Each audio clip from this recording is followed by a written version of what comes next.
ગઈકાલે એક Malviyanagar police station વિસ્તારમાં મવડી ચોકડી નજીકમાં નાની બાળકીને એક વૃદ્ધ વ્યક્તિ દ્વારા શારીરિક અડપલા કરતાનો વિડીયો વાયરલ થઈ, જે બાબતે જે બાળકી હતી તેના વાલી વારસને શોધી અને માલવીનગર પોલીસ સ્ટેશન ખાતે BNS કલમ 75 તથા પોક્સો એક્ટની પોક્સોની કલમ 8 મુજબ ગુનો દાખલ કરી અને જે આરોપી વિરમભાઈ ભગાભાઈ બરાડિયા નાઓને અટક કરવામાં આવેલ છે.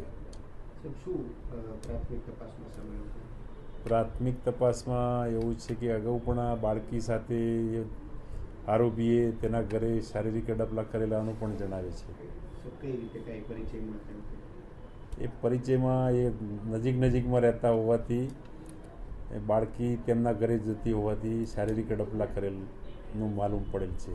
જાહેર રોડ ઉપર ઘટના બની છે, જે આરોપી છે તેને બાળકીને ત્યાં બોલાવી હતી કે રમવા આવી હતી કે શું? ના, બાળકી શાળાએથી ઘરે જતી હતી તે વખતે આ બનાવ બનેલ છે. લોકોને કઈ અપીલ આપની તરફથી કરવામાં આવશે?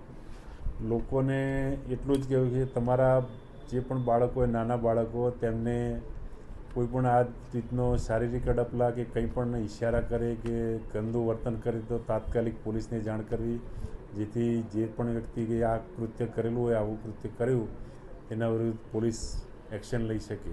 સર, આ વિડીયો ક્યારનો હોવાનું સામે આવ્યું છે? વિડીયોનો તો કોઈ હજી નક્કી નથી, પણ છે તાજો બનાવ જ છે જે બનાવ બનેલો છે. BNSની કલમ 75 અને પોક્સો એક્ટની કલમ 8 મુજબ ગુનો દાખલ કરવામાં આવે છે.